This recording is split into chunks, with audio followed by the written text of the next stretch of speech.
नमस्कार दोस्तों, मैं हूँ कैलाश चौधरी और आज हम पढ़ेंगे राजस्थान अध्ययन का टॉपिक 5वां, राजस्थान में लोक प्रशासन।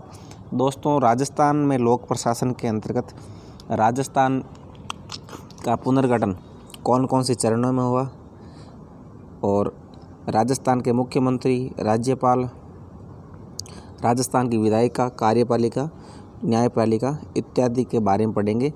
यानी राजस्थान का प्रशासन जितना भी है, चाहे वो नगरीय प्रशासन हो, चाहे वो ग्रामीण प्रशासन हो, सभी के बारे में अध्ययन किया जाएगा। आओ शुरू करते हैं। राजस्थान भारतीय गणराज्य का एक राज्य है जहां अन्य भारतीय राज्यों की तरह संसदीय शासन प्रणाली की व्यवस्था है। संपूर्ण राज व्यवस्था संवैधानिक व्यवस्था के अंतर्गत व्यवस्थापिका, कार्यपालिका, न्यायपालिका द्वारा संचालित की जाती है। दोस्तों, जो हमारी संवैधानिक व्यवस्था होती है उसके अंतर्गत 3 अंग होते हैं। एक व्यवस्थापिका होती है, दूसरी कार्यपालिका और फिर न्यायपालिका। व्यवस्थापिका के अंदर हम विधायक चुनते हैं या जो सांसद होते हैं वो आते हैं। कार्यपालिका के अंदर जो मंत्री होते हैं, मंत्रीगण, वो आते हैं और न्यायपालिका के अंदर जजेज आते हैं। राज्य की प्रशासनिक व्यवस्था अथवा लोक प्रशासन का उद्देश्य राज्य के बहुमुखी विकास के साथ साथ जनता के हितों की रक्षा करना तथा शांति और व्यवस्था हेतु कानून का शासन करना है। राजस्थान के लोक प्रशासन के अध्ययन से पूर्व राजस्थान के एकीकरण की प्रक्रिया को समझना जरूरी है। तो हम एकीकरण की प्रक्रिया समझेंगे।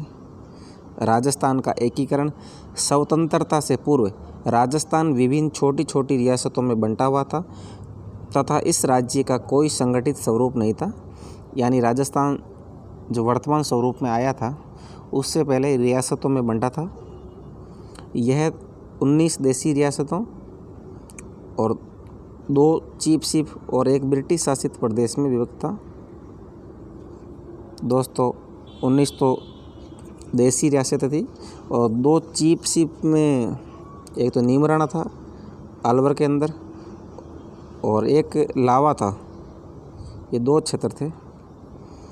एक ब्रिटिश शासित प्रदेश जो अजमेर मेरवाड़ा वाला क्षेत्र है, इसमें सबसे बड़ी रियासत जोधपुर थी तथा सबसे छोटी लावा चीफशिप थी।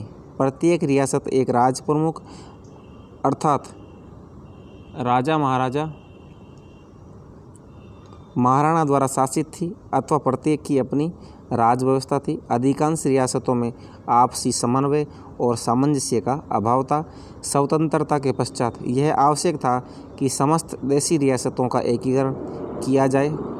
राजस्थान के एकीकरण की प्रक्रिया समस्त भारतीय एकीकरण का हिस्सा थी। इस कार्य को संपन्न करने में सरदार वल्लभ भाई पटेल ने अहम योगदान दिया। दोस्तों, रियासतों का एकीकरण करने में राजस्थान ही नहीं, संपूर्ण भारत की रियासतों को एकीकृत करने में सरदार वल्लभ भाई पटेल की बहुत महत्वपूर्ण भूमिका रही है। राजस्थान का एकीकरण एक चरणबद्ध रूप से किया गया। राजस्थान के एकीकरण की प्रक्रिया 17 मार्च 1948 ईस्वी को प्रारंभ हुई। ये दोस्तों 17 मार्च नहीं है, ज़्यादातर ऑथेंटिक बुक्स के अंदर 18 मार्च, तो कई जगह 17 लिखा आता है, कई जगह 18, लेकिन आप 18 मार्च कर लीजिए को प्रारंभ हुई और 1 नवंबर 1956 ईस्वी को पूर्ण हुई। एकीकरण की संपूर्ण प्रक्रिया 7 चरणों में संपूर्ण हुई। दोस्तों, राजस्थान का एकीकरण 7 चरणों में हुआ, जिसका संक्षिप्त विवरण इस प्रकार है। हम विवरण पढ़ेंगे किस प्रकार एकीकृत हुआ था। जो पहला चरण है दोस्तों, पहले चरण में मत्स्य संघ का निर्माण हुआ। ये 18 मार्च है। 18 मार्च 1948 ईस्वी को 4 रियासतों अर्थात अलवर, भरतपुर, धौलपुर और करौली, ये चारों रियासतों के नाम याद रखने मित्रों, मत्स्य संघ का निर्माण हुआ था। जो मत्स्य जनपद पहले अलवर में था, ये आसपास वाले क्षेत्र हैं, भरतपुर, धौलपुर, करौली, इनको मिलाकर एक संघ का निर्माण किया गया जिसका नाम मत्स्य संघ रखा गया। इस संघ का नामकरण के मुंशी के सुझाव पर रखा गया। ये दोस्तों सीधा सवाल पूछा जाता है कि मत्स्य संघ का नामकरण किसके सुझाव पर रखा गया, तो आपको याद रखना है के मुंशी। मत्स्य संघ का राज प्रमुख धौलपुर के महाराजा को बनाया गया। मित्रों, जो इसके राज प्रमुख थे धौलपुर के महाराजा श्री उदय सिंह जी थे। उदय भान सिंह जी थे। राज्य में एकीकरण की दिशा में ये पहला कदम था। जब दोस्तों पहले चरण में मत्स्य संघ का निर्माण हुआ तो मत्स्य संघ बन के तैयार हो गया मित्रों। ये राजस्थान में शामिल नहीं हुआ था, राजस्थान में ये बाद में शामिल होगा, 5वें चरण में शामिल होगा। द्वितीय चरण संयुक्त राजस्थान का गठन। दोस्तों दूसरे चरण में पूर्वी राजस्थान का गठन होता है। इस किताब में थोड़ी मिस्टेक है, प्रिंटिंग मिस्टेक, आपको इसको करेक्ट करना है। पूर्वी राजस्थान है तो संयुक्त राजस्थान है, तीसरे चरण में होगा। राज्य के एकीकरण के द्वितीय चरण में 25 मार्च 1948 ईस्वी को 9 रियासतें बांसवाड़ा, बूंदी, डूंगरपुर, झालावाड़, कोटा, किशनगढ़, प्रतापगढ़, शाहपुरा, टोंक को मिलाकर पूर्वी राजस्थान का निर्माण किया गया। इसकी राजधानी कोटा बनाई गई। ये दोस्तों कोटा बूंदी वाला क्षेत्र, हाड़ौती वाले 4 जिले, कोटा, बूंदी, कोटा हो गया, झालावाड़ हो गया, बूंदी हो गया, 12 तो रियासत थी नहीं। और बाकी ये जो साउथ वाला इलाका है, बांसवाड़ा हो गया, डूंगरपुर हो गया, और बीच के अंदर किशनगढ़, शाहपुरा, इनको मिलाकर ये दूसरे चरण का निर्माण होता है पूर्वी राजस्थान का। इसकी राजधानी कोटा थी। अब तीसरा चरण पढ़ेंगे। 18 अप्रैल 1948 ईस्वी को उदयपुर रियासत को पूर्वी राजस्थान में सम्मिलित किया गया। ये दोस्तों पूर्वी राजस्थान में उदयपुर रियासत भी सम्मिलित हो गई। तीसरे चरण में संयुक्त राजस्थान में इसे संयुक्त राजस्थान नाम दिया गया। और इस नए राज्य का नया विधान बनाया गया जिसमें उदयपुर को राजधानी और उदयपुर महाराजा को राज प्रमुख बनाया गया। तो आपको दोस्तों याद रखना है कि राज प्रमुख किससे बनाया गया, उदयपुर महाराजा को बनाया गया। संयुक्त राजस्थान की राजधानी उदयपुर थी। अब चतुर्थ चरण है जिसमें वृहद राजस्थान का निर्माण होता है। राज्य एकीकरण के चतुर्थ चरण में 30 मार्च 1949 ईस्वी को, ये दोस्तों 30 मार्च को राजस्थान का स्थापना दिवस भी मनाया जाता है, क्योंकि जो चौथा चरण होता है इसमें राजस्थान की 4 बड़ी रियासत होती हैं, जयपुर, जोधपुर, बीकानेर और जैसलमेर मिल जाती हैं, इसलिए इसको राजस्थान का निर्माण दिवस मान लिया जाता है। राज्य की 4 बड़ी रियासत जयपुर, जोधपुर, बीकानेर और जैसलमेर का संयुक्त राजस्थान में विलय के पश्चात वृहद राजस्थान का गठन किया गया। इस वृहद राजस्थान का व्यापक चर्चा के पश्चात एक विधान बनाया गया तथा इसकी राजधानी जयपुर बनाई गई। दोस्तों जयपुर को राजधानी बनाया जाता है वृहद राजस्थान की। और राज्य के एकीकरण में यह महत्वपूर्ण कदम था और इसी कारण बाद में 30 मार्च को प्रतिवर्ष राजस्थान दिवस के रूप में स्वीकार किया गया। तो आपको ये याद रखना फैक्ट। संयुक्त राजस्थान में राज प्रमुख, महाराज प्रमुख,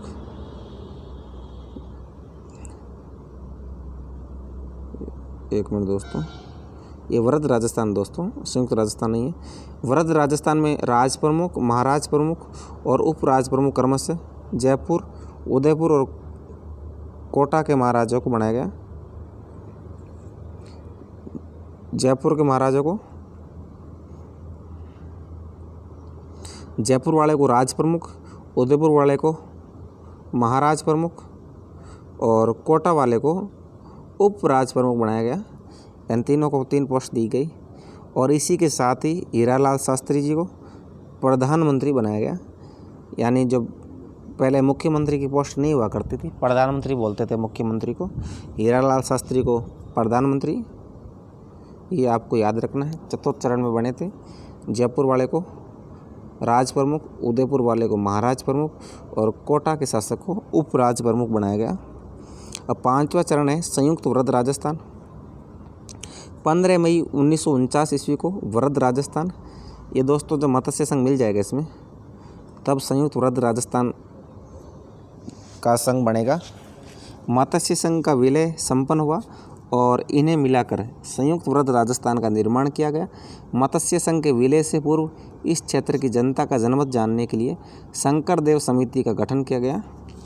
ये दोस्तों शंकरदेव समिति ने निर्णय किया था कि यहाँ की जनता थी मत्स्य संघ की राजस्थान में मिलेगी। दोस्तों कुछ लोग उत्तर प्रदेश में मिलना चाहते थे, कुछ राजस्थान में। इसलिए समिति गठित की गई, शंकरदेव समिति, जिसने निर्णय लिया कि मत्स्य संघ का विलय राजस्थान में ही किया जाएगा तथा इसकी सिफारिश पर ही विलय किया गया। अब आगे देखते हैं छठा चरण।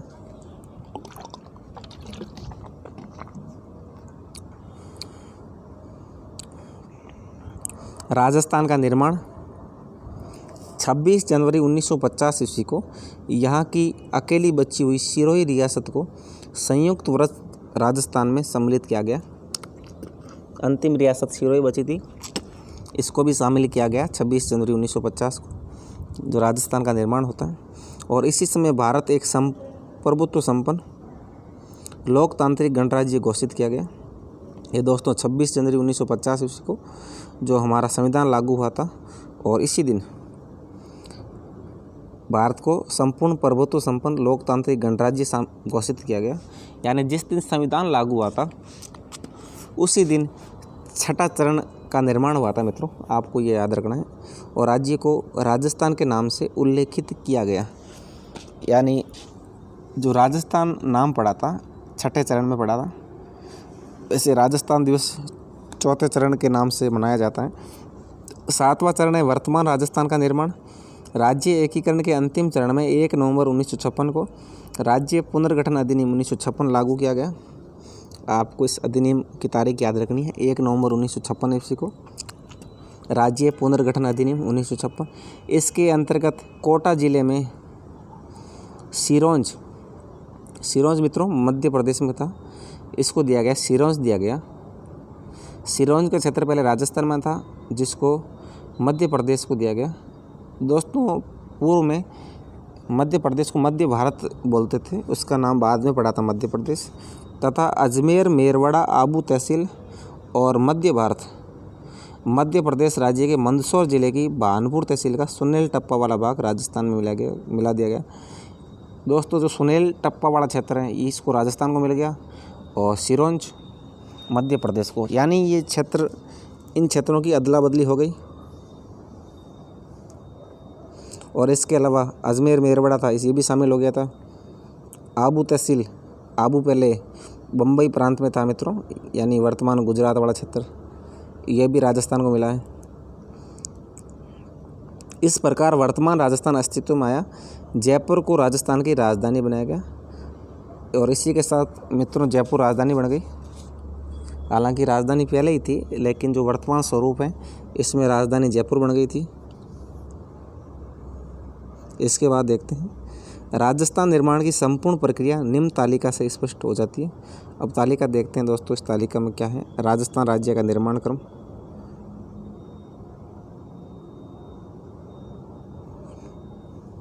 अब पहला है मत्स्य संघ। इसकी तारीख आपको अपडेट कर लेनी है, 18 मार्च 1948। इसमें अलवर, भरतपुर, धौलपुर और करौली थे। दूसरा चरण है पूर्वी राजस्थान, तो आपको यहाँ संयुक्त हटा देना है। ये दोस्तों पूर्वी राजस्थान है।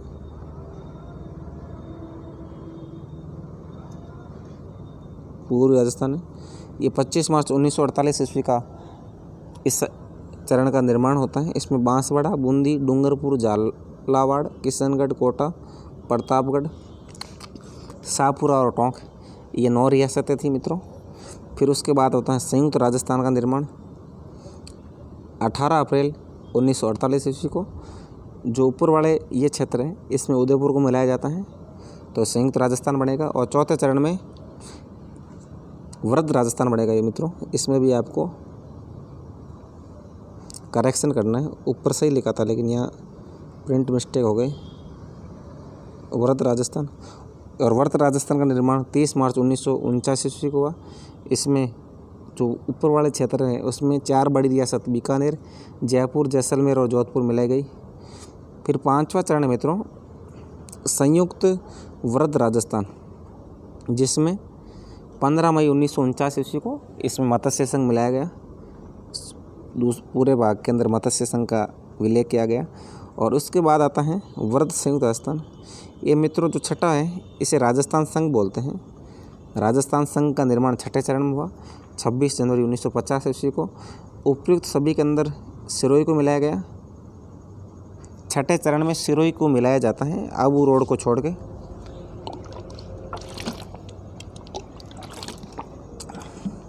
और सातवां चरण है पुनर्गठित राजस्थान। ये होता है 1 नवंबर 1956 ईस्वी को। उपर्युक्त सभी के अंदर ये मित्रों अजमेर मेरवाड़ा वाला क्षेत्र और आबू रोड इसको मिलाया जाता है। और इसके अलावा सुनेल टप्पा है मित्रों, ये राजस्थान में आता है। सुनेल टप्पा को मिलाया गया राजस्थान में और सिरोंज मध्य प्रदेश को दिया गया। आपको इस तरह याद रखना है, जैसे कोई बॉल है, मान लो मैच हो रहा है एमपी और राजस्थान की बॉर्डर में, कोई बॉल आके टप्पा खा के आ जाती है राजस्थान में, तो सुनेल टप्पा हो गया राजस्थान में और सिरोंज चला गया एमपी के अंदर। और इसी के साथ वर्तमान राजस्थान का निर्माण होता है। अब आगे देखते हैं हम राज्य की विधायिका। हमारे विधायिका मित्रों हमने पढ़ा था, जो हमारे एमएलए होते हैं जिसे जनता चुनती है, या सांसद होते हैं जिसे हम जनता चुनती है, उन्हें विधायिका बोलते हैं। हमारे देश में शासन व्यवस्था के लिए शक्ति पृथक्करण के सिद्धांत को अपनाया गया है, जिसे प्रसिद्ध राजनीति विज्ञानवेत्ता मोंटेस्क्यू ने दिया था। मोंटेस्क्यू ने शक्ति पृथक्करण का सिद्धांत दिया था। ये हमारे देश के अंदर है। यह सिद्धांत क्या बताता है, इसके बारे में पढ़ेंगे। यह सिद्धांत बताता है कि कानून निर्माण की शक्तियाँ विधायिका, उसको लागू करने की शक्ति कार्यपालिका तथा कानून व्यवस्था और न्याय निर्णय की शक्तियाँ न्यायपालिका अलग अलग निहित होनी चाहिए। जो हमारे देश के अंदर है विधायिका, कार्यपालिका और न्यायपालिका, इसे शक्ति पृथक्करण का सिद्धांत बोलते हैं और इसे मोंटेस्क्यू ने दिया था। भारत के संविधान के अनुच्छेद 168 में उल्लेखित है कि प्रत्येक राज्य हेतु एक विधानमंडल अथवा विधायिका होगी। ये दोस्तों आपको संविधान का अनुच्छेद याद रखना है, अनुच्छेद 168। विधायिका से तात्पर्य है जो व्यवस्था को बनाए रखने हेतु विधि निर्माण करती है, यानी जो विधि का निर्माण करती है उसे विधायिका कहा जाता है। इसे व्यवस्थापिका अथवा विधानमंडल भी कहते हैं। तो आपको याद रखना कि व्यवस्थापिका और विधानमंडल इससे बोलते हैं। मित्रों, जो विधानमंडल है, विधानमंडल में 2 सदन शामिल होते हैं। जो पहला होता है विधान सभा और दूसरी होती है विधान परिषद। दोनों को मिलाकर विधानमंडल बनता है। और यदि किसी राज्य में दूसरा सदन नहीं है विधान परिषद, तो केवल अकेला ही होगा विधानसभा, उसे भी विधायिका बोलेंगे। विधानमंडल वही होगा। भारत के केवल 6 राज्य में मित्रों ये हमारे विधान परिषद है। इसका सूत्र है KUMBAK, K यानी कश्मीर। अब कश्मीर रहा नहीं मित्रों, कश्मीर के अंदर है नहीं अब। U यानी Uttar Pradesh, M for Maharashtra, B for Bihar, A for Andhra Pradesh, K for Karnataka. यानी वर्तमान में मात्र 5 राज्यों के अंदर विधान परिषद है और अन्य सभी राज्यों के अंदर, जो दूसरे 28 राज्य हैं उसके अंदर केवल विधानसभा है। राजस्थान भारत का ऐसा राज्य है जहां एक सदस्य व्यवस्थापिका का प्रावधान है, जिसे विधानसभा कहते हैं। राज्य विधानसभा राज्य के लिए संविधान के अनुसार विधि निर्माण करती है। ये कानून का निर्माण करती है विधायिका। इसके सदस्यों अर्थात विधायकों का चुनाव राज्य के मतदाता करते हैं। वर्तमान में राज्य की विधानसभा की सीटों की संख्या 200 है। तो आपको मित्रों याद रखना है कि राजस्थान में कितने विधायक है टोटल। जो मित्रों पहला चुनाव हुआ था 1952 ईस्वी में, तब राजस्थान में मात्र 184 विधायक हुआ करते थे। अब योग्यता क्या होती विधायिका की? राज्य विधानसभा का सदस्य बनने हेतु कुछ सामान्य योग्यताएं निर्धारित हैं, जो निम्नलिखित हैं। पहली योग्यता मित्रों, वो भारत का नागरिक होना चाहिए और वह न्यूनतम 25 वर्ष की आयु पूर्ण कर चुका हो। तो आपको याद रखना है कि 25 वर्ष की आयु होनी चाहिए एमएलए बनने के लिए। संसद द्वारा विधि से निर्धारित अन्य योग्यताएं धारित करता है। जो संसद यदि निश्चित करता है कोई योग्यता, वो होनी चाहिए। वह राज्य अथवा भारत सरकार के अधीन किसी लाभकारी पद को धारित नहीं करता हो, कोई लाभ के पद पर आसीन नहीं हो। वह सक्षम न्यायालय के द्वारा विकृत मानसिकता का तथा दिवालिया घोषित नहीं हो। यानी कि कोई भी सक्षम न्यायालय है, उसने उस व्यक्ति को विकृत मानसिकता या दिवालिया घोषित नहीं किया हुआ हो फिर इनका कार्यकाल देखते हैं, कार्यकाल कितना होता है विधायिका तथा इसके सदस्यों का कार्यकाल साधारणतया 5 वर्ष होता है, जो शपथ ग्रहण से माना जाता है। राज्य में संविधान के अनुसार अनुच्छेद 352 के तहत आपातकाल लगा होने पर, यह अनुच्छेद 352 है मित्रों, इसमें आपातकाल लगा होने पर संसद द्वारा विधि पूर्वक विधानसभा का एक बार में 1 वर्ष का कार्यकाल बढ़ाया भी जा सकता है। जब अनुच्छेद 352 के अनुसार आपातकाल लगा हो तब 1 साल के लिए कार्यकाल बढ़ाया जा सकता है एक बार में। तो मित्रों 3 तरह के आपातकाल होते हैं अनुच्छेद 352 में और एक अनुच्छेद 356 में। अनुच्छेद 352 के आपातकाल को राष्ट्रीय आपातकाल बोलते हैं, अनुच्छेद 356 वाले आपातकाल को राज्य आपातकाल और 360 वाले को वित्तीय आपातकाल बोलते हैं। और राजस्थान ही नहीं, संपूर्ण भारत में एक बार भी वित्तीय आपातकाल नहीं लगाया गया है। साथ ही में राजस्थान राज्यपाल के प्रतिवेदन पर राष्ट्रपति संवैधानिक तंत्र विफल होने पर समय से पूर्व भी विधानसभा भंग कर सकता है तथा इसके साथ ही राष्ट्रपति शासन प्रभावी हो जाता है। यानी जब राष्ट्रपति को ये लगे कि अब राज्य के अंदर जो प्रशासन के हालात ठीक नहीं हैं तो राष्ट्रपति शासन लागू किया जा सकता है।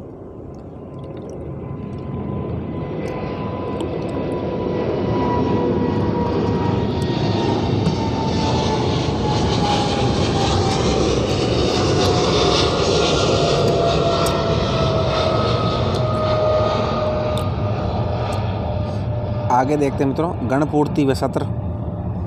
राजस्थान की विधायिका या विधानसभा की गणपूर्ति सदन की कुल सदस्य संख्या का 1/10 भाग से होती है।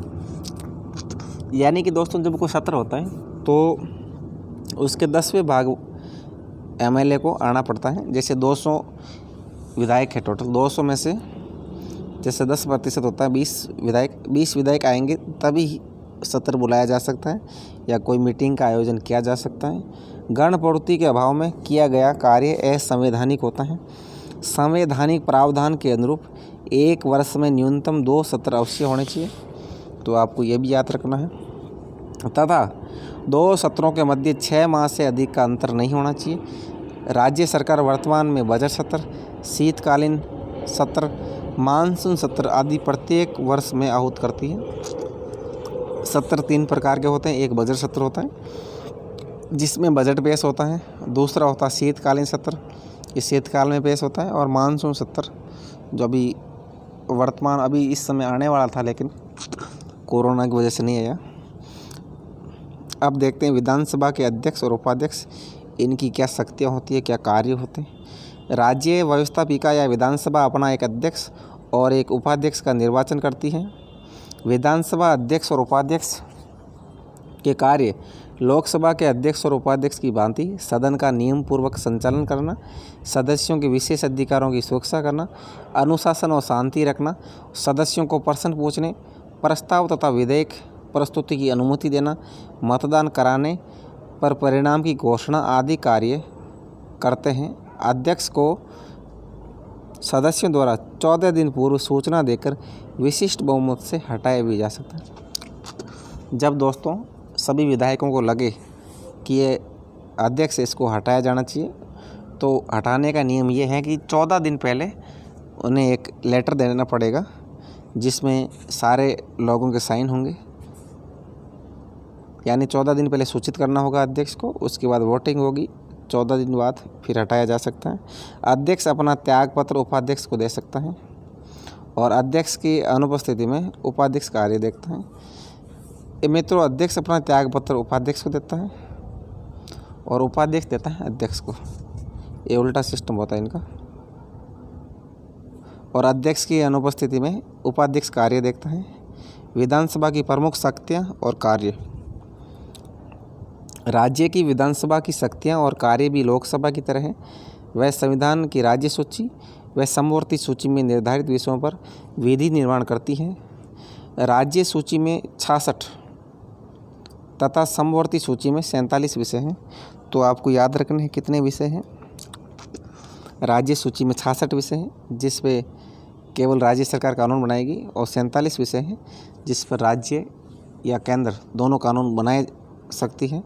लेकिन जब टकराव की स्थिति होगी तो केंद्र के द्वारा निर्मित कानून माना जाएगा। राज्य के लिए वित्तीय स्वीकृति का कार्य करती है, अर्थात विधानसभा बजट पारित करती है, कार्यपालिका पर नियंत्रण रखती है और आवश्यकता पड़ने पर संविधान संशोधन की स्वीकृति दे सकती है। संविधान संशोधन भी जो हमारी संसद होती है वो करती है। विधानसभा सदस्य राष्ट्रपति के निर्वाचन में भाग लेते हैं। मित्रों, जो राष्ट्रपति का निर्वाचन होता है तो सभी विधायकगण भाग लेते हैं, सांसद भी भाग लेते हैं। इनके मित्रों फुल कोटा होता है, इनमें नंबरिंग होते हैं, कितने नंबर उनके जुड़ेंगे विधायिका के, वो आगे पढ़ेंगे हम राष्ट्रपति वाले पार्ट में। राज्य की कार्यपालिका, हमारे देश में संघ और राज्य दोनों स्तरों पर संसदीय शासन प्रणाली को अपनाया गया है। ये मित्रों हमारा देश में संसदीय शासन प्रणाली है। इस प्रणाली में व्यवस्थापिका और कार्यपालिका में घनिष्ठ सहयोगी संबंध रहते हैं। कार्यपालिका विधायिका के प्रति उत्तरदायी होती है। तो ये सवाल मित्रों कई बार पूछा गया है कि कार्यपालिका किसके प्रति उत्तरदायी होती है, तो विधायिका के प्रति। संविधान के अनुच्छेद 154 के अनुसार हमारे राज्य की कार्यपालिका शक्तियाँ राज्यपाल में निहित हैं। ये दोस्तों अनुच्छेद 154 में लिखा हुआ है कि राज्य की कार्यपालिका शक्ति है वो राज्यपाल में निहित है और उसका उपयोग मुख्यमंत्री करता है तथा उनका प्रयोग वह भी सामान्यतः राष्ट्रपति की भांति मंत्रिमंडल के परामर्श अनुसार करता है। वैसे दोस्तों राज्यपाल के पास नाम मात्र की शक्ति होती है और असली पावर तो मंत्रिमंडल के पास तो होता है।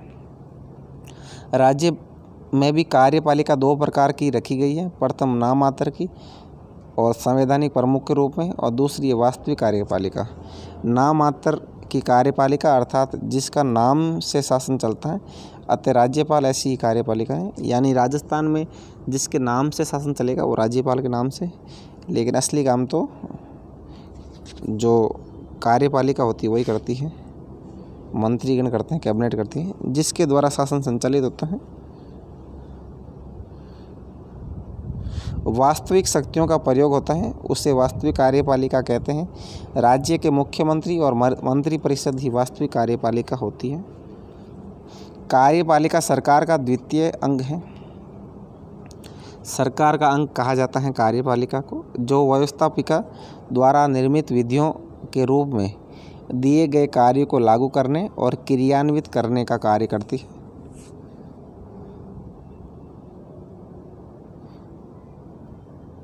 जो कार्यपालिका होती है मित्रों, जो विधायिका जो कानून बनाएगी उनको लागू करवाने का काम कार्यपालिका करती है। हमारे राज्य में भी संविधान के अनुच्छेद 155 के अनुसार राष्ट्रपति द्वारा राज्यपाल पद पर नियुक्ति की जाती है। तो आपको याद रखना है, अनुच्छेद 155 में राष्ट्रपति राज्यपाल की नियुक्ति करेगा। यद्यपि नियुक्ति सामान्यतः 5 वर्ष हेतु की जाती है। वैसे मित्रों 5 वर्ष के लिए नियुक्ति की जाती है, लेकिन राज्यपाल होता है राष्ट्रपति के प्रसाद पर्यंत कार्य करता है। प्रसाद पर्यंत से मतलब ये होता है कि जब तक राष्ट्रपति चाहेगा तब तक वो राज्यपाल बना रहेगा, उससे पहले भी उससे हटाया जा सकता है, किंतु और चाहे तो आगे भी उसका कार्यकाल बढ़ाया जा सकता है, किंतु राष्ट्रपति उससे पूर्व भी राज्यपाल को हटा सकता है। राज्यपाल के पद हेतु कुछ योग्यताएं वांछनीय हैं, जैसे वे भारत का नागरिक हो और 35 वर्ष की आयु पूर्ण कर चुका हो। सामान्यतः यह ध्यान रखा जाता है कि वह संबंधित राज्य का नागरिक न हो। ये मित्र नैतिकता के नाते ऐसा ध्यान रखा जाता है कि जिस राज्य का राज्यपाल हो वह उस राज्य का नागरिक नहीं होना चाहिए, क्योंकि यदि वो उस राज्य का नागरिक होगा तो वो स्वतंत्र रूप से कार्य नहीं कर पाएगा। राज्यपाल द्वारा संविधान प्रदत्त कई शक्तियों को प्रयोग में लाया जाता है, जो निम्न है। ये राज्यपाल की शक्तियाँ होती हैं दोस्तों। मुख्यमंत्री की नियुक्ति करता है राज्यपाल और उसके परामर्श पर मंत्री परिषद का गठन करता है। मंत्री परिषद का गठन भी राज्यपाल महोदय ही करते हैं। राज्यपाल और क्या कार्य करते हैं? विधानसभा का सत्र आहूत करते हैं और सत्र अवसान की घोषणा भी करते हैं और विधानसभा को भंग करते हैं। ये सारे कार्य राज्यपाल के हैं। विधानसभा का सत्र आहूत करना और सत्र अवसान करना और विधानसभा को भंग करने की घोषणा करना। वित्तीय शक्तियाँ, विधायी शक्तियाँ और समाधान की शक्तियाँ भी होती हैं राज्यपाल के पास। मुख्यमंत्री और मंत्रिपरिषद अर्थात वास्तविक कार्यपालिका के बारे में पढ़ेंगे हम। देश में जो कार्य प्रधानमंत्री के हैं लगभग उसी प्रकार की भूमिका तथा स्थान राज्य में मुख्यमंत्री का होता है।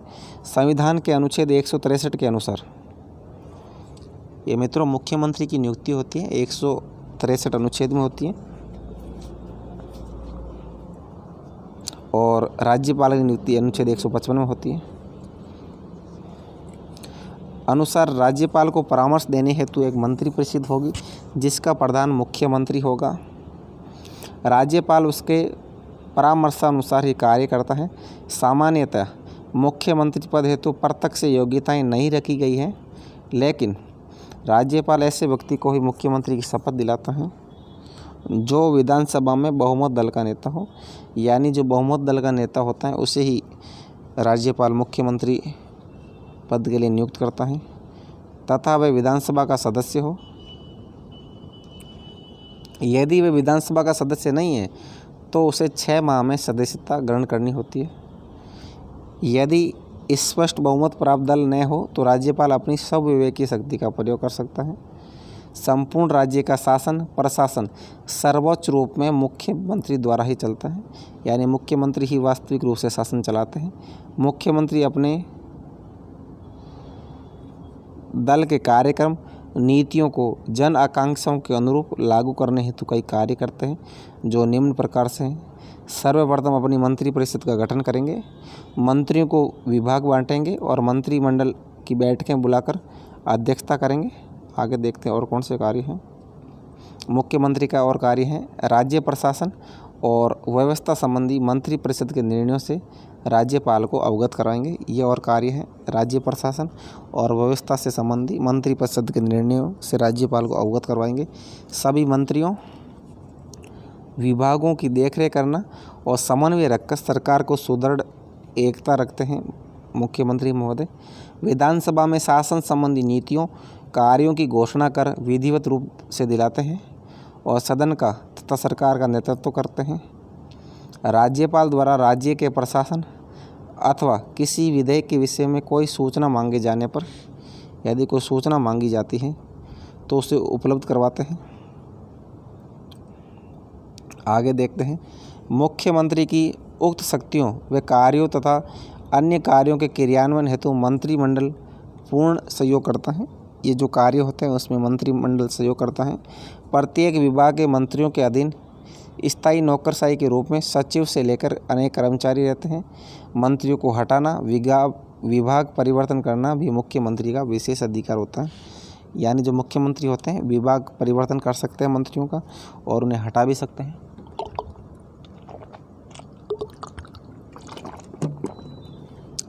आगे देखते हैं वास्तविक कार्यपालिका होने से मुख्यमंत्री विधानसभा को राज्यपाल को परामर्श देकर समय पूर्व भंग करा सकता है।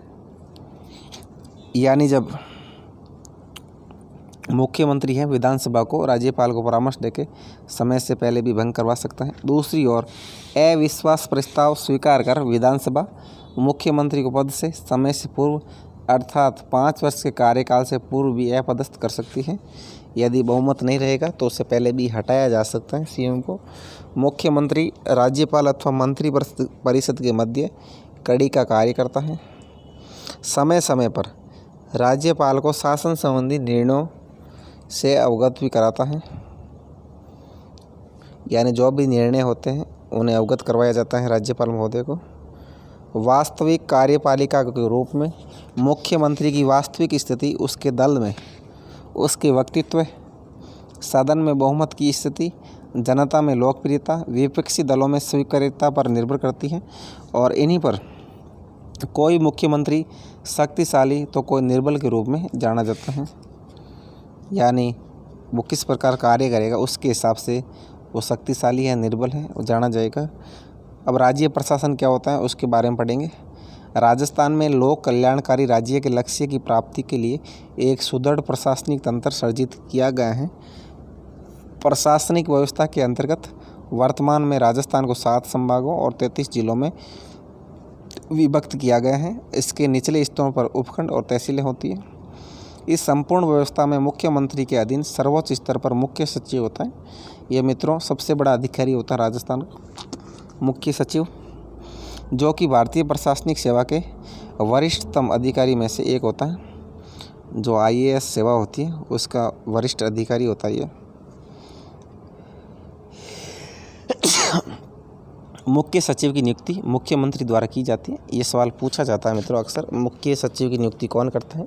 तो एक ऑप्शन मुख्यमंत्री दिया होगा, एक राज्यपाल दे दिया और दूसरा और दे दिया जज दे दिया मुख्य न्यायाधीश। तो आपको याद रखना है कि मुख्य सचिव की नियुक्ति मुख्यमंत्री करते हैं। मुख्य सचिव राज्य के मंत्रिमंडल के सचिव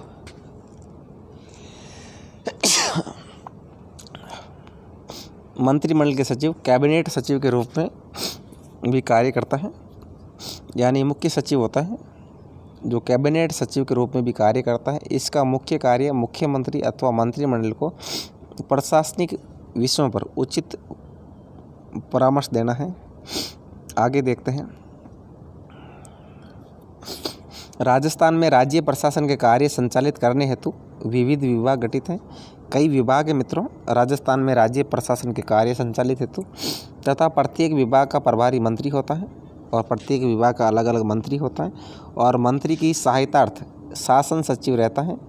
मंत्री की सहायता करने के लिए शासन सचिव होता है और शासन सचिव मंत्रियों की नीति निर्माण में आवश्यक सहायता और सलाह उपलब्ध करवाते हैं। शासन सचिव मंत्रियों को सहायता प्रदान करते हैं।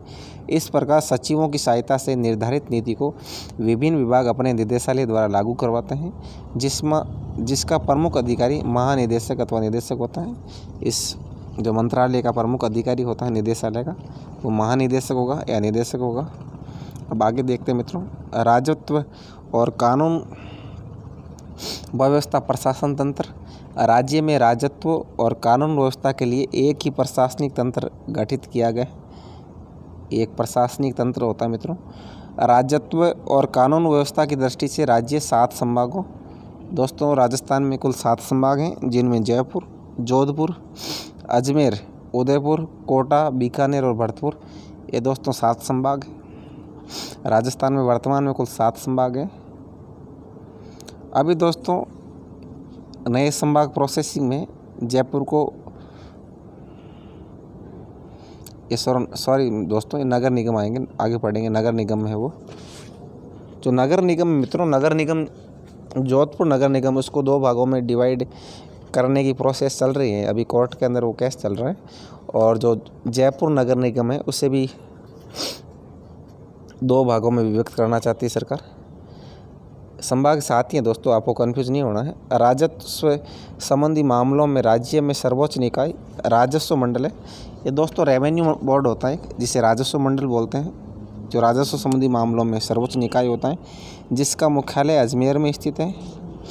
प्रत्येक संभाग पर एक भारतीय प्रशासनिक सेवा का अधिकारी संभागीय आयुक्त बैठता है और प्रत्येक संभाग पर एक संभागीय आयुक्त होगा जो IAS स्तर का अधिकारी होगा।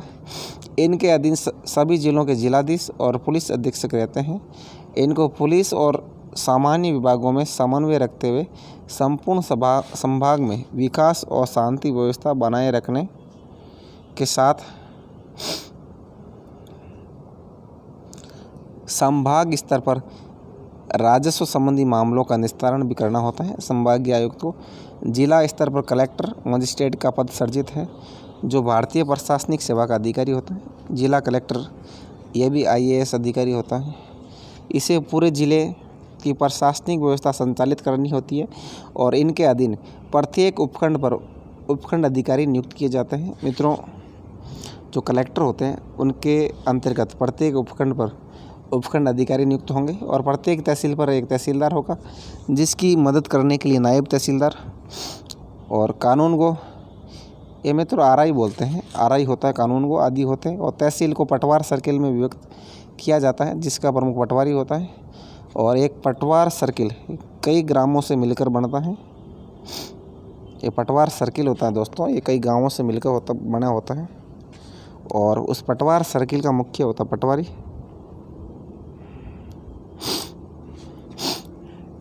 संपूर्ण राजस्व और कानून व्यवस्था तंत्र निम्न चार्ट से स्पष्ट है। नीचे चार्ट बनाया हुआ दोस्तों, इस चार्ट में देखेंगे किस प्रकार व्यवस्था होती है। राजस्व और कानून व्यवस्था प्रशासन तंत्र। दोस्तों जहाँ से मैं ये वीडियो रिकॉर्ड कर रहा हूँ वहाँ नज़दीक इंदिरा गांधी अंतर्राष्ट्रीय हवाई अड्डा है, इसलिए दोस्तों प्लेन की आवाज़ आती रहती है, तो आप इसे डिस्टर्ब ना हो। थोड़ा दोस्तों धैर्य बनाए रखें और मुझे सपोर्ट करें, क्योंकि एक पुलिस की नौकरी करते हुए वीडियो बनाना कितना मुश्किल होता है ये आप जान सकते हैं। अब देखते हैं मित्रों कौन सा स्तर पर राजस्व मंडल होता है। राज्य स्तर पर, यानी एक राज्य में एक राजस्व मंडल होता है। संभागीय आयुक्त, ये संभाग स्तर पर होता है, प्रत्येक संभाग का एक संभागीय आयुक्त होगा। जिला कलेक्टर और मजिस्ट्रेट जिला स्तर पर होगा। उपखंड अधिकारी उपखंड स्तर पर होगा। तहसीलदार तहसील स्तर पर। नायब तहसीलदार ये भी तहसील स्तर पर होगा, यानी प्रत्येक तहसील का एक नायब तहसीलदार होगा, एक तहसीलदार होगा। और पटवारी, ये दोस्तों पटवारी सर्किल पर होता है, तो इस प्रकार इनकी नियुक्ति होती है। अब देखते हैं पुलिस प्रशासन। राज्य में कानून और शांति व्यवस्था बनाए रखने हेतु गृह विभाग का गठन किया गया है। जो राजस्थान में कानून व्यवस्था होती है वो गृह विभाग की देखरेख में होती है, और भारत में भी यही होता है। गृह विभाग की देखरेख में पुलिस प्रशासन आता है हमेशा। यह विभाग राज्य के गृह मंत्री के अधीन अथवा निर्देशन में कार्य करता है। और वर्तमान में राजस्थान के गृह मंत्री मित्रों कोई है नहीं, और इनका कार्यभार राजस्थान के मुख्यमंत्री श्री अशोक गहलोत के पास है। गृह मंत्री की सहायता हेतु उनके अधीन सचिवालय स्तर पर गृह सचिव होता है, यानी इसके अधीन गृह सचिव का गृह मंत्री के अधीन वो देखरेख करता है संपूर्ण। पुलिस प्रशासन के मुख्य का पदमान वर्तमान में पुलिस महानिदेशक कहलाता है। वर्तमान में डीजीपी होता है पुलिस प्रशासन का मुख्य। भारतीय पुलिस सेवा के वरिष्ठतम अधिकारी को इस पद पर नियुक्त किया जाता है, और पुलिस का मुख्यालय जिसे PHQ बोलते हैं जयपुर में है। संपूर्ण राज्य को पुलिस प्रशासन की दृष्टि से 8 रेंज में विभक्त किया गया है। मित्रों 8 रेंज है पुलिस प्रशासन की। अजमेर, बीकानेर, भरतपुर, जयपुर रेंज प्रथम, जयपुर रेंज द्वितीय, जोधपुर, कोटा, उदयपुर, यानी 8 रेंजों में दोस्तों तो 700 संभाग हैं वो, और जयपुर की 2 रेंज है, जयपुर रेंज प्रथम और जयपुर रेंज द्वितीय। 8 रेंज है। एक रेंज का आकार सामान्यतः एक संभाग के समान ही होता है। प्रत्येक रेंज का मुख्य अधिकारी पुलिस महानिरीक्षक IG अधिकारी, IG रैंक का अधिकारी होता है प्रत्येक रेंज का मुख्य, जो भारतीय पुलिस सेवा का अधिकारी होता है। प्रत्येक रेंज को जिले में विभक्त किया गया है, और पुलिस प्रशासन के जिलों की संख्या राजस्व और सामान्य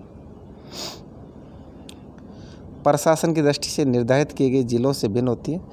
यानी दोस्तों पुलिस के जिले होते हैं जो सामान्य जिले होते हैं उनसे भिन्न होते हैं। जहाँ राजस्व तथा सामान्य प्रशासन की दृष्टि से राज्य में 33 जिले हैं दोस्तों, रेवेन्यू की दृष्टि से और सामान्य दृष्टि से राजस्थान में 33 जिले हैं। एक मित्रों वैसे राजस्थान में दोस्तों 33 जिले हैं सामान्य स्तर पर, और रेवेन्यू स्तर पर भी 33 ही जिले हैं। लेकिन पुलिस के आंतरिक प्रशासन की दृष्टि से कुल 38 जिले सर्जित किए गए हैं। मित्रों 5 जिले अतिरिक्त हैं, क्योंकि जो बड़े जिले हैं उनको कई और जिलों में विभक्त किया जाता है। निम्न 3 जिलों में पुलिस प्रशासन की दृष्टि से अतिरिक्त जिले सर्जन हैं। जयपुर में 4 जिले हैं मित्रों, जिसमें पूर्व, उत्तर, दक्षिण और ग्रामीण है। जयपुर में 4 SP बैठते हैं मित्रों, DCP रैंक के अधिकारी बैठते हैं। जयपुर पूर्व, जयपुर उत्तर, जयपुर दक्षिण, और ग्रामीण लेवल का SP होता है ग्रामीण अधिकारी। और जो शहर के हैं मित्रों पूर्व, उत्तर और दक्षिण, यहाँ DCP रैंक का अधिकारी होता है SP। और कोटा में 2 शहरी और ग्रामीण, 2 जिले कोटा के हो गए, और जोधपुर में 2 हैं शहरी और ग्रामीण। इस तरह राजस्थान में कुल 38 पुलिस जिले हैं, जोधपुर के 2, कोटा के 2 और जयपुर के 4। अब देखते हैं जिला स्तर पर एक पुलिस अधीक्षक SP रैंक का अधिकारी होता है, जो संपूर्ण जिले की पुलिस को नियंत्रण करता है।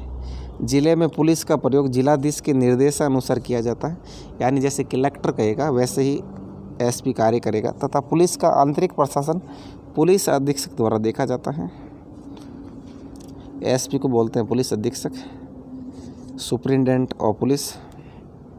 जिले को वृत्त सर्किल में विभक्त किया जाता है, जिसे इनका अधिकारी सीओ होता है, जहां वृत्ताधिकारी सीओ प्रमुख अधिकारी होता है, जो सामान्यतः राज्य पुलिस सेवा यानी आरपीएस रैंक का अधिकारी होता है। वृत्त को पुलिस थानों में बांटा गया है तथा पुलिस थाने के अधीन सबसे छोटी इकाई पुलिस चौकी होती है। थाने के अधीन चौकियाँ होती है। थाने का बार सामान्यतः पुलिस निरीक्षक अथवा उप निरीक्षक के पास होता है, यानी जो एसएचओ होता है या तो इंस्पेक्टर होगा या सब इंस्पेक्टर होगा। इसके अतिरिक्त हेड कांस्टेबल, कांस्टेबल इत्यादि होते हैं। ये कई अधिकारी होते हैं, कांस्टेबल, हेड कांस्टेबल। सबसे छोटा कर्मचारी कांस्टेबल होता है। अन्य विभागों का भी इस प्रकार उच्च से अधीनस्थ कड़ी जोड़ता हुआ प्रशासनिक ढांचा रहता है, जैसे शिक्षा, चिकित्सा, कृषि, वाणिज्य, उद्योग, पंचायती राज इत्यादि। इनमें भी मित्रों इनमें भी इसी प्रकार ढांचा होता है। समस्त प्रशासनिक विभाग मिलकर राज्य में विकास के कार्य संपन्न करते हैं। सभी विभागों के आपसी सामंजस्य और समन्वय से राज्य में जनहित के कार्य संपन्न किए जाते हैं तथा राज्य के विकास को नवीन दिशा प्रदान की जाती है। अब स्थानीय स्वशासन निकाय और पंचायती राज, इनके बारे में पढ़ेंगे। लोकतांत्रिक शासन व्यवस्था में लोगों की राजनीतिक सहभागिता तथा स्थानीय विकास हेतु प्राय सभी देशों में स्थानीय स्तर पर शासन के लिए स्थानीय लोगों का संगठन और निकाय बनाया जाता है। और स्थानीय स्तर की विकास योजनाएं तथा अन्य समस्याओं तथा जन मांगों को इसी स्थानीय शासन निकाय द्वारा पूरा किया जाता है। भारत में 3 स्तर पर शासन अपनाया गया है। ये 3 स्तर याद रखने दोस्तों, केंद्रीय स्तर, राज्य स्तर और स्थानीय स्तर। केंद्र में जो केंद्र सरकार है, राज्य में प्रत्येक राज्य की गवर्नमेंट होती है, और स्थानीय स्तर जो लोकल गवर्नमेंट होती है, जिला प्रमुख, प्रधान, पंच, सरपंच ये होते हैं। स्थानीय स्वशासन द्वारा स्थान विशेष के, चाहे वह नगर हो, ग्राम, जनप्रतिनिधियों द्वारा उसी स्थान के विकास कार्य किए जाते हैं। राज्य में नियामकीय कार्यों, राजस्व और कानून संबंधी तथा विकास कार्यों को अलग अलग करने का प्रयास किया जाता है। जहां एक और जिले में नियामकीय कार्यों का दायित्व जिलाधीश तथा उससे संबंधित तंत्र को सौंपा गया है, वहीं जिले में विकास कार्यों, पानी, सड़क, विद्युत, स्वच्छता इत्यादि का दायित्व स्थानीय स्वशासन संस्थाओं को सौंपे जाने का प्रयास किया जाता है। इस प्रकार ये कार्य सौंपते हैं विकास कार्य का स्थानीय स्वशासन संस्थाओं को, जैसे पानी, सड़क, विद्युत, स्वच्छता, ये कार्य स्थानीय स्वशासन करता है।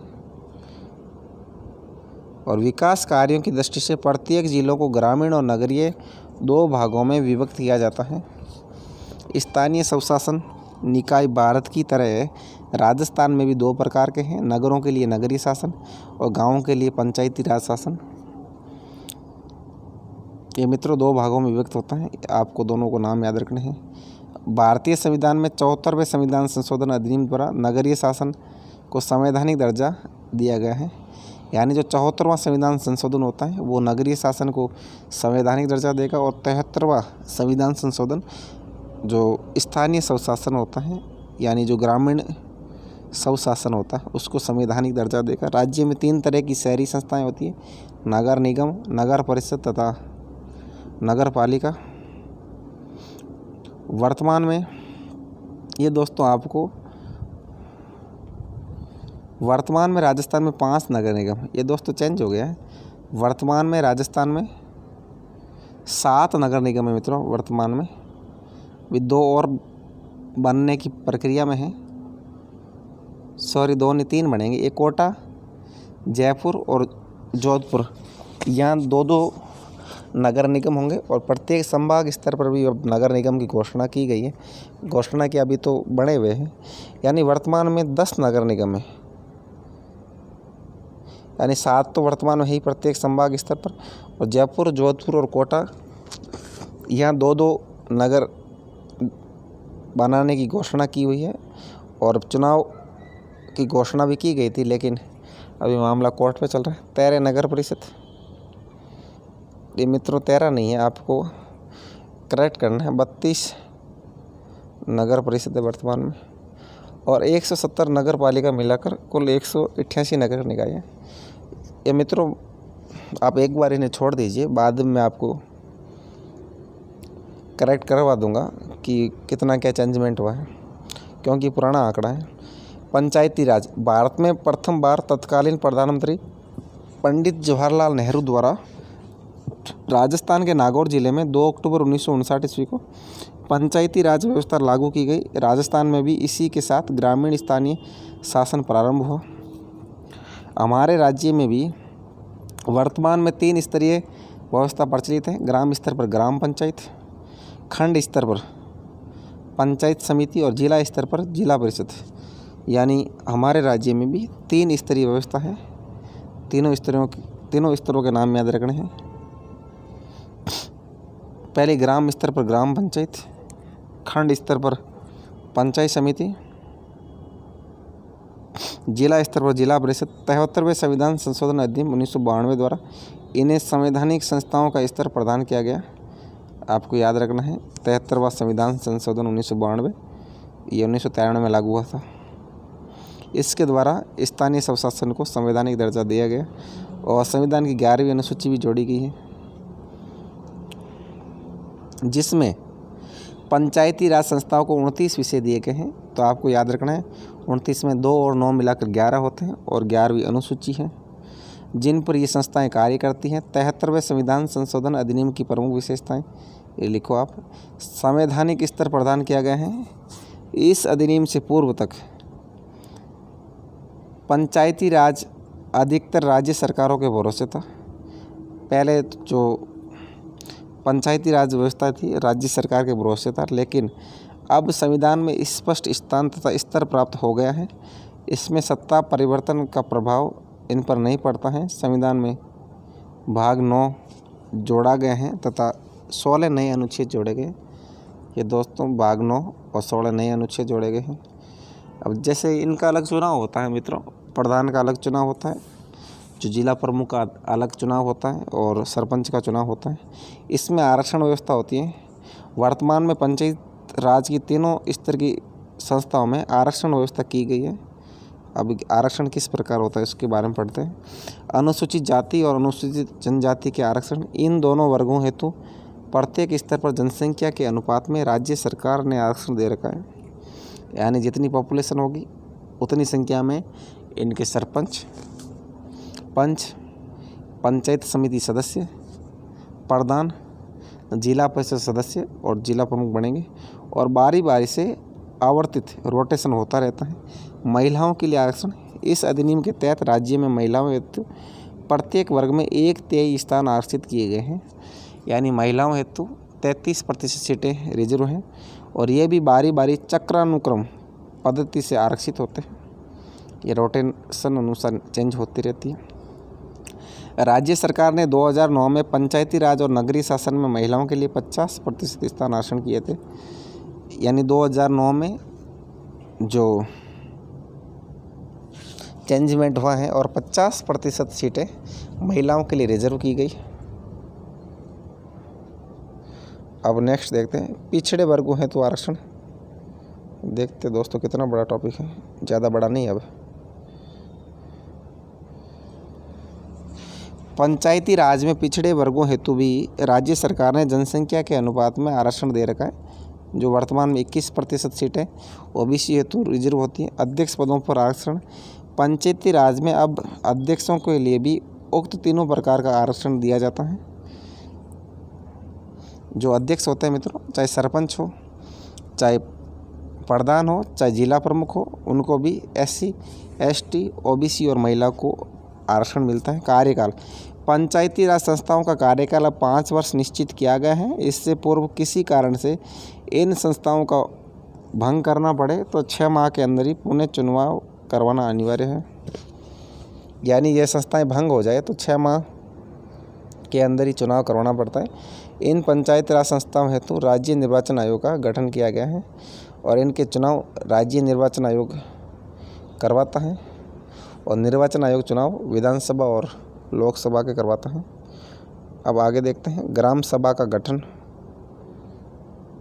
प्रत्येक ग्राम पंचायत क्षेत्र पर एक ग्राम सभा का गठन होगा और उस ग्राम पंचायत क्षेत्र के समस्त वयस्क मतदाता उसके सदस्य होंगे। ग्राम सभा में सभी वयस्क मतदाता होते हैं, वो ग्राम सभा के सदस्य होते हैं। वर्तमान में राजस्थान में वर्ष में 4 बार इसकी बैठकें आयोजित की जाती हैं। साल में 4 बार इस ग्राम सभा की बैठक होती है, जबकि 2 बार प्रत्येक वर्ष में बैठकें अनिवार्य हैं और साल में 2 बार बैठक जरूर होती है, लेकिन 4 बार आयोजित करवाते हैं। कार्य और शक्तियाँ। पंचायती राज संस्थाओं को संविधान की 11वीं अनुसूची में वर्णित 29 विषयों पर निर्णय लेकर कार्य करने की शक्तियाँ प्रदान की गई हैं। त्रिस्तरीय व्यवस्था। प्रत्येक जिले में त्रिस्तरीय व्यवस्था की गई है। पहली व्यवस्था है ग्राम पंचायत स्तर पर।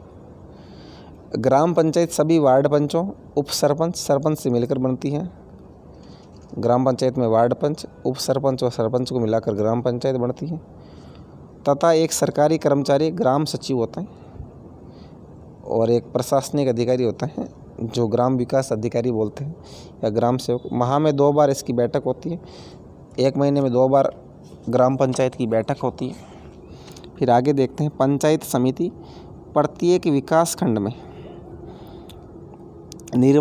निर्वाचित पंचायत समिति सदस्य, उप प्रधान और प्रधान मिलकर खंड स्तर की संस्था बनाते हैं। इसमें पंचायत समिति के अंदर पंचायत समिति सदस्य, उप प्रधान और प्रधान मिलकर इस संस्था का निर्माण करते हैं। इनके साथ सरकारी अधिकारी, विकास अधिकारी होते हैं और इन पर मित्रों डीओ लगा होता है, विकास अधिकारी। और जिला परिषद पंचायती राज की सर्वोच्च संस्था प्रत्येक जिला स्तर पर जिला परिषद नाम से गठित है। राज्य में इसमें जिला परिषद सदस्य, उप जिला प्रमुख तथा जिला प्रमुख होते हैं तथा एक मुख्य कार्यकारी अधिकारी रहता है, एक सीओ रहता है, मुख्य कार्यकारी अधिकारी। सरपंच को छोड़कर शेष अध्यक्षों, उपाध्यक्षों, प्रधान, उप प्रधान, जिला प्रमुख, उप जिला प्रमुख का निर्वाचन सदस्यों द्वारा होता है।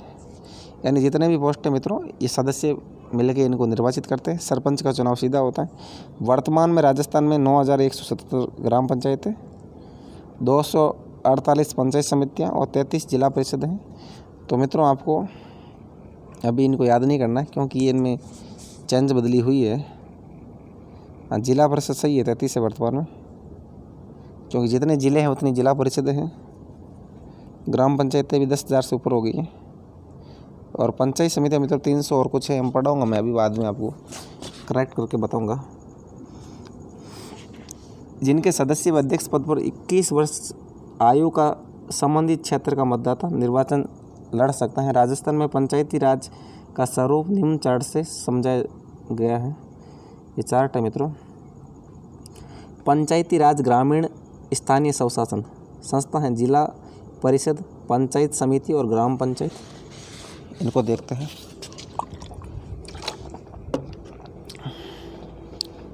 राजनीतिक प्रतिनिधि।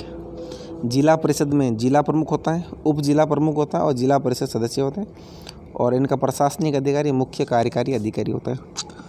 पंचायत समिति में प्रधान, उप प्रधान और पंचायत समिति सदस्य होते हैं और इनका प्रशासनिक अधिकारी होता है विकास अधिकारी। ग्राम पंचायत में सरपंच, उप सरपंच और पंच होते हैं और प्रशासनिक अधिकारी ग्राम सेवक होता है। दोस्तों ये हमारा टॉपिक कंप्लीट होता है। अब हम इसके अभ्यास प्रश्न करेंगे जिसमें वस्तुनिष्ठ प्रश्न करेंगे। राजस्थान में एकीकरण से पूर्व कितनी रियासतें थी? 19 रियासत थी मित्रों।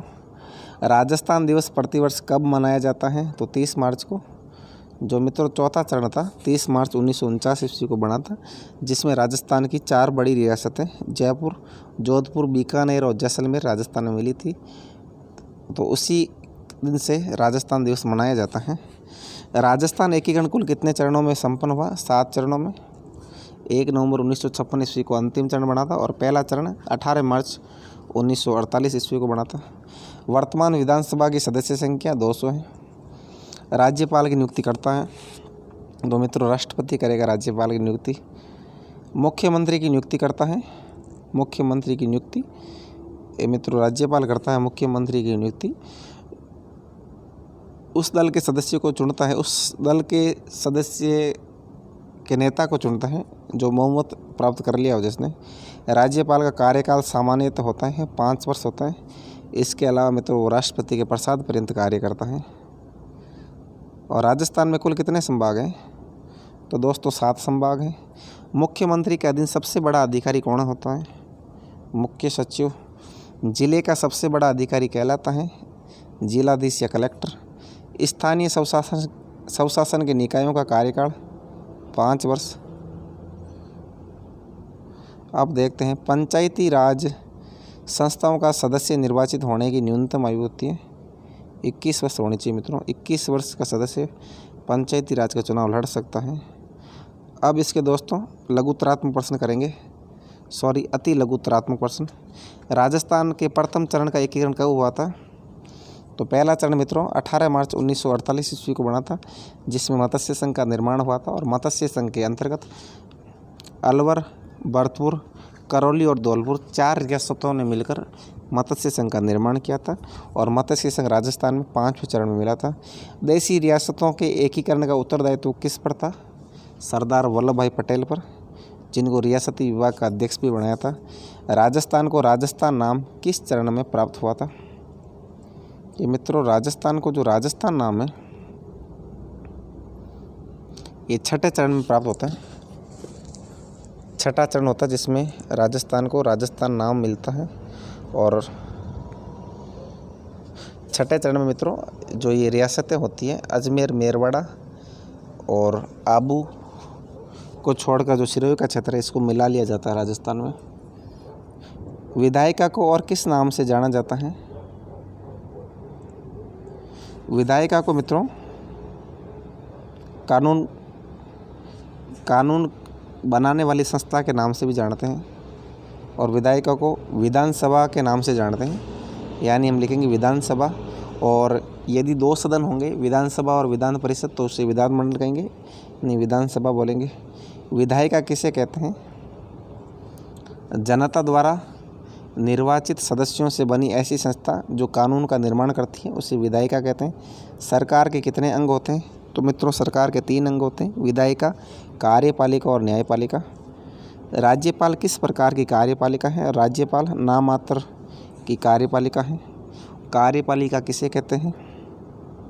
मित्रों कार्यपालिका विधायिका द्वारा बनाए हुए कानूनों का क्रियान्वयन करने वाली संस्था को कार्यपालिका कहते हैं। और मित्रों कार्यपालिका में मोस्टली जो कैबिनेट स्तर के मंत्री होते हैं वो ही शामिल होते हैं।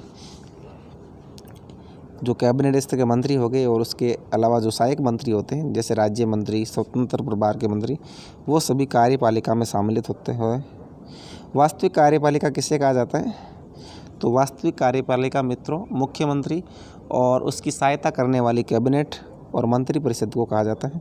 मुख्य सचिव की नियुक्ति कौन करता है? मुख्य सचिव की नियुक्ति मुख्यमंत्री करता है। पुलिस प्रशासन का सर्वोच्च अधिकारी कहलाता है पुलिस महानिदेशक या डीजीपी। वर्तमान में भूपेंद्र कुमार यादव राजस्थान के डीजीपी हैं।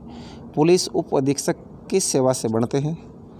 पुलिस उप अधीक्षक राजस्थान पुलिस सेवा जिसे आरपीएस बोलते हैं उससे बनते हैं। भारत में लागू शासन के 3 स्तरों के नाम लिखो। भारत में मित्रों 3 प्रकार का शासन है, केंद्रीय शासन, राज्य शासन और स्थानीय शासन। केंद्रीय स्तर का शासन जिसके अंदर संसद है, और राज्य स्तर के शासन जिसमें मुख्यमंत्री, विधानसभा इत्यादि हैं, और स्थानीय स्वशासन में जो लोकल बॉडीज हैं, जिला प्रमुख, प्रधान, सरपंच इत्यादि। राज्य में शहरी स्वशासन निकाय कितने तरह के होते हैं? राज्य में मित्रों शहरी स्वशासन निकाय 3 तरह के होते हैं, जिसमें नगर निगम, नगर परिषद और नगर पालिका होते हैं। राजस्थान में पंचायती राज कौन कौन से स्तर पर क्या कहलाता है? तो ये पंचायती राज मित्रों ये भी 3 स्तर का होता है। तो पहला होता है ग्राम पंचायत जो जिसका मुख्य सरपंच होता है। दूसरा होता है खंड स्तर पर जिसका मुखिया प्रधान होता है। और तीसरा होता है जिला स्तर पर जिसका प्रमुख जिला प्रमुख होता है। राजस्थान में ग्राम पंचायत के मुखिया को क्या कहते हैं? मित्रों राजस्थान में ग्राम पंचायत के मुखिया को सरपंच कहा जाता है। और अब दोस्तों लघुतरात्मक प्रश्न आपको स्वयं करने हैं। एक बार दोस्तों देख लेना आप वैसे आपको टाइप नहीं करना है। राजस्थान राज्य के एकीकरण के प्रथम चरण को समझाइए। तो पहला चरण आपको मत्स्य संघ है उसके बारे में लिखना है, यानी मनन करना है दोस्तों। किस प्रकार राज प्रमुख बनाए गए उदयभान सिंह को और के मुंशी के सहयोग से पहला चरण का निर्माण हुआ था। राजस्थान के एकीकरण की प्रक्रिया का वर्णन कीजिए। 7 चरणों के बारे में बताना है आपको। राज्यपाल की प्रमुख शक्तियाँ कौन कौन सी हैं? तो राज्यपाल की शक्तियाँ जितनी भी हैं, नाम मात्र की शक्तियाँ, वो सारी लिखनी है। मुख्यमंत्री की नियुक्ति की प्रक्रिया, मुख्यमंत्री के प्रमुख कार्यों का वर्णन, राज्य के सामान्य प्रशासन का वर्णन, पुलिस प्रशासन को उच्च अधीनस्थ क्रम से समझाइए। जो पुलिस प्रशासन के कर्म होते हैं मित्रों, उसके बारे में आपको लिखना है कि सबसे बड़ा अधिकारी कौन सा होता है। जैसे पुलिस महानिदेशक हो गया, फिर एडीजी हो गया, फिर आईजी हो गया, फिर डीआईजी, फिर एसपी, फिर एडिशनल एसपी, फिर डीवाईएसपी, सीआई, एसआई, हवलदार, कांस्टेबल, ये कर्म आपको लिखना है। स्थानीय स्वशासन किसे कहते हैं? 73वें संविधान संशोधन अधिनियम की प्रमुख विशेषताएं। और राजस्थान में स्थानीय पंचायती राज में आरक्षण व्यवस्था का वर्णन। तो किस प्रकार आरक्षण है, अभी हमने पढ़ा था। और निबंधात्मक प्रश्न आपको स्वयं करने मन में, जिसके अंदर है राजस्थान में एकीकरण प्रक्रिया का चरणबद्ध वर्णन कीजिए। राजस्थान में व्यवस्थापिका के स्वरूप का विवेचन कीजिए और राज्य में कार्यपालिका के स्वरूप और कार्यों को स्पष्ट कीजिए। और राजस्थान के राजस्व और कानून व्यवस्था तंत्र का वर्णन कीजिए। और राजस्थान में पंचायती राज के स्वरूप पर एक निबंध लिखिए। दोस्तों, इसी के साथ हमारा ये टॉपिक कंप्लीट होता है और कक्षा 9 की राजस्थान अध्ययन की पुस्तक का मात्र एक टॉपिक बचा है दोस्तों, वो हम कल करेंगे। दोस्तों, यदि आप हमारे चैनल पर नए आए हैं तो चैनल को ज़रूर सब्सक्राइब करें, वीडियो को लाइक करें व शेयर करें। दोस्तों, इसके अलावा जो व्हाट्सएप इत्यादि के स्टेटस पर इस वीडियो के लिंक को ज़रूर शेयर किया करें ताकि अधिक से अधिक विद्यार्थी लाभान्वित होंगे। दोस्तों, आज के लिए इतना ही। जय हिंद, जय भारत।